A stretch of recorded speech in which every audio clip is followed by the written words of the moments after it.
네, 리플의 로비 활동에 대해서 한번 전반적으로 분석을 해보겠습니다. 네, 요거는 저희 집 강아지고요. 재미없는 내용이에요. 근데 다른 곳에서는 쉽게 접하기 쉽지 않은 내용이라고 생각이 듭니다.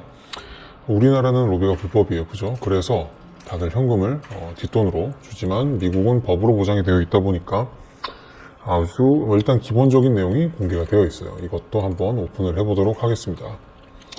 2020년도까지 리플이 로비 활동에 사용한 금액이 리플 랩스를 통해서 비용이 책정된 경우만 계산했을 때 금액을 한번 보도록 합시다. 여기서 여러분들도 같이 보실 수 있습니다. 리플사 한번 보겠습니다. 2020년도 한 해에 사용한 금액이 일시백 천만 10만 33만이에요. 33만 달러. 올해는 이 로비 비용이 한 4배는 될 거라고 저도 생각이 들어요. 리플랩스의 로비 비용은 2018년도에 최고죠. 2019년도에는 거의 바닥을 기다가 20년도와 21년도 때 이제 늘어나기 시작했는데 21년도에 아마 어마어마하게 폭발적으로 증가하지 않을까 싶어요. 왜냐면 이게 회색이 1사분기거든요. 2021년도에 1분기 때는 정말 유례없는 로비 비용이 지불이 됐는데 소송 중이기 때문이죠. 그죠? 리플은 아무래도 기타 금융의 군에 로비를 하는데 이게 바로 이제 MISC 파이낸스라고 되어 있는데 그냥 기타 금융이라고 표현을 할게요. 이거 이제 MISC 파이낸스의 이제 전체적으로 전 세계적으로 이제 미국에 로비하는 규모예요. 자, 그럼 여기 보면은 이 금융에서 제일 많은 금액을 로비라는 곳이 바로 H&R 블록이고 파이낸셜 서비스 포럼, 피델리티, S&P 뭐 이런 쪽이 좀 높은 상위권에 있고 중간쯤 가면은 블록원 있고 블룸버그 있어요.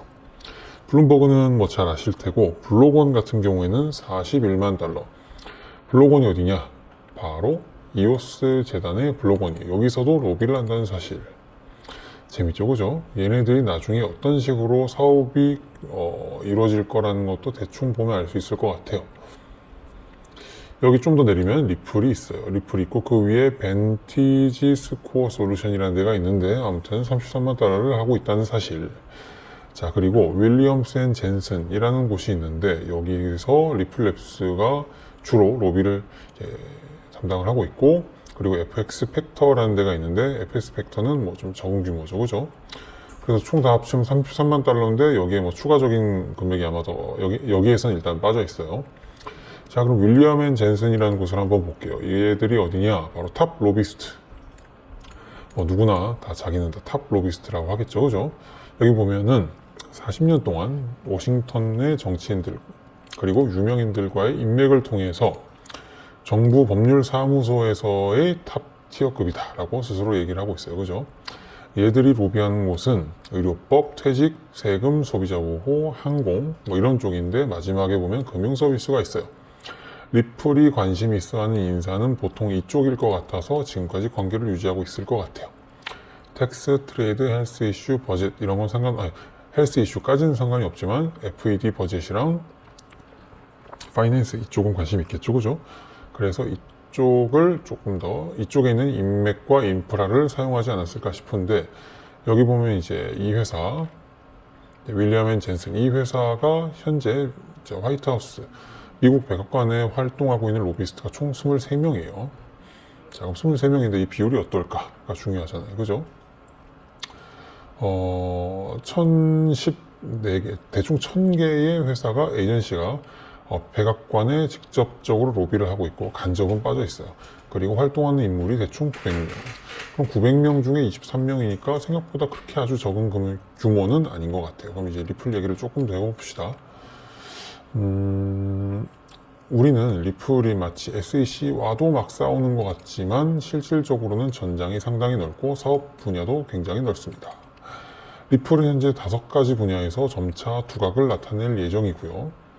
그 중에 보면 이제 어그리컬처가 있고 파이낸스 테크놀로지 뭐 이렇게 있는데 기본적으로는 파이낸스랑 뱅킹이 제일 큰 이슈들로 이제 자리를 잡고 있고 뭐 어그리컬처는 이제 농업이죠. 농축산인데 이쪽은 왜 이쪽을 활동을 하고 있느냐면 이제 기업 간의 송금이나 이런 쪽을 활동을 할 텐데 좀 더 활약할 텐데 그쪽이 주로 활약을 해야 되는 곳이 바로 동남아시아, 즉 이제 아시아 쪽과 그리고 저쪽 보면 이제 그 약간 농축산 쪽에 좀 이제 두각을 나타내는 그런 나라들과의 송금 쪽을 조금 더 파지 않을까라는 생각을 저는 하고 있어요. 아무튼 이제 보면 동남아시아에서 주력으로 사용하는 농산물 쪽 그리고 이쪽과 연계되는 송금 파트 이런 부분 네, 넘어가겠습니다. 뱅킹 쪽은 아직까지 정해지지 않은 부분이기 때문에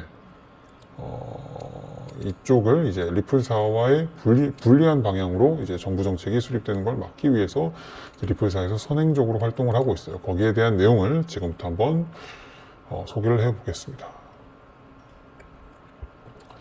사실 이 내용은 여러분들이 접하기 쉽지 않은 내용이에요. HR2144라는 건데 이게 바로 토큰 분류법이에요. 이게 바로 SAC한테 리플이 뒤통수를 맞은 법이라고 볼 수 있어요. 왜? 리플이 직접적으로 참여했던 법률 제정에 참여했던 법인데 갑자기 입을 딱 닦은 거죠. HR2144가 1919년도에 리플사가 참여했던 토큰 분류법. 이때 리플사의 로비스트가 참여를 했고 당시에 디지털 토큰이 규제 목적의 증권이 아니라는 것에 명시가 되어 있어요. 그리고 여기에 해당하는 근거 조항도 같이 리플랩스랑 연계가 되어 있기 때문에 리플이 증권이다라는 거에서 말이 안 되는 상황이 여기서 발생되겠죠. 그죠? 2011년도 1월 1일까지 소급해서 $600 이상의 가상화폐로 인해 거래로 인해 본 이익을 본인의 소득에선 제외.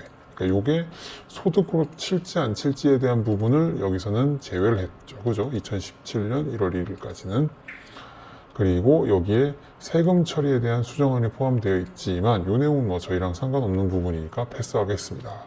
HR 5197 이 부분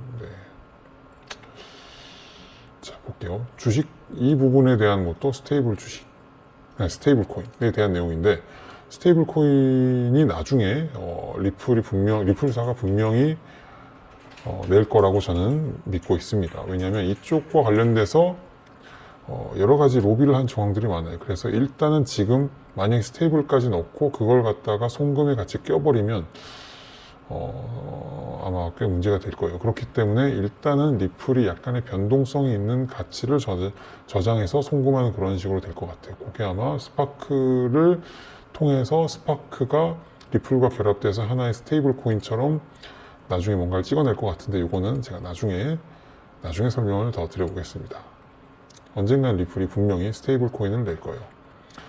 이 법안을 보면 대충 알 수 있습니다. 그래서 어찌됐건 송금형 코인에 대해서 관리형 코인을 정의하기 위해 2019년도에 제정된 증권법이다. 여기에 리플랩스의 입김이 작용되어 있다. 그리고 2019년도부터 약 2년간의 논의 끝에 2020년도에 마무리가 되었고 당시에도 여기도 역시 SAC가 같이 참여가 되어 있었어요. 즉 SAC와 리플은 해당 법률을 제정할 때 컨센서스가 이미 맞춰져 있었다.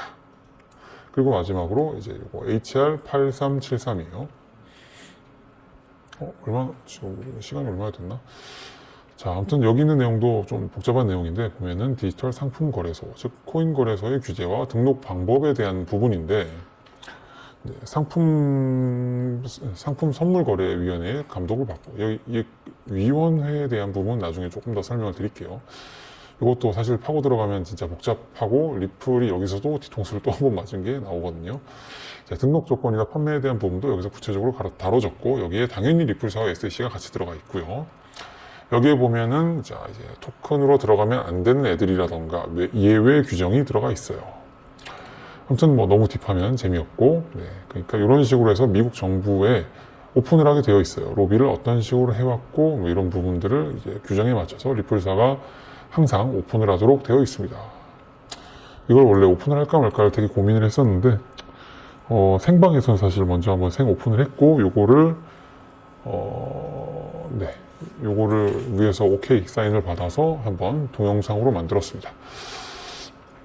뭐 리플 기사 그리고 리플 그래프 분석하시는 분들은 뭐 크립토 토마토도 계시고 뭐 많은 분들이 계시죠, 그죠? 그러니까 저는 제가 잘할 수 있는 부분을 조금 한번 오픈해 봤습니다. 그리고 여기 있는 내용들은 유튜브 라이브 때 주셨던 질문들이고 내용이 조금 더 충실해지고 생각이 정리가 되면은 블로그를 파도록 하겠습니다.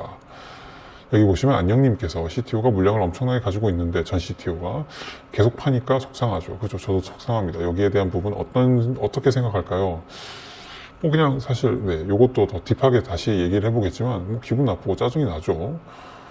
그냥 왜 자꾸 이거 파는 거야, 그죠? 하지만 좀 더 딥하게는 다시 얘기를 드릴게요. 스위프트 회사가 전 세계 송금을 기반으로 송금을 진행하고 있는데 리플이 성장하는 상황을 가만히 두고 있을까요? 이 부분도 저는 요것도 일단 약간 맛배기로만 말씀을 드리자면 스위프트에다가 만약에 리플을 넣게 되면은 이제 수수료 자체도 적고 기존 송금 시스템이 무너질 가능성도 있기 때문에 가능한 나라가 몇 안 될 것 같고요. 그리고 스위프트에서 이제 결제 옵션, 송금 옵션을 하되 여기에 대한 리스크가 조금 추가적으로 들어갈 거예요. 왜냐면 여기에 스파크가 들어가진 않기 때문에 스파크를 이용한 서드파티 송금이 있고 그냥 리플사를 이용한 만약에 스위프트에서 그걸 받아들인다면 여기에 대해서 약간의 금액 변동이 있을 수 있는데 그건 이제 개인이 받아들이는 식으로 해서 약간의 디스어드밴티지를 송금자에게 이제 넣지 않을까 뭐 이런 부분이 있고요. 하여튼 뭐 이거는 이제 나중에 조금 더 제가 더 딥하게 말씀을 드리겠습니다. 제도의 물량은 어떻게 생각하시나요? 계속 지급하는데 이 부분도 나중에. 그리고 스파크 토큰 가격이 있달라면 리플 가격은 얼마 정도 예상하세요? 네.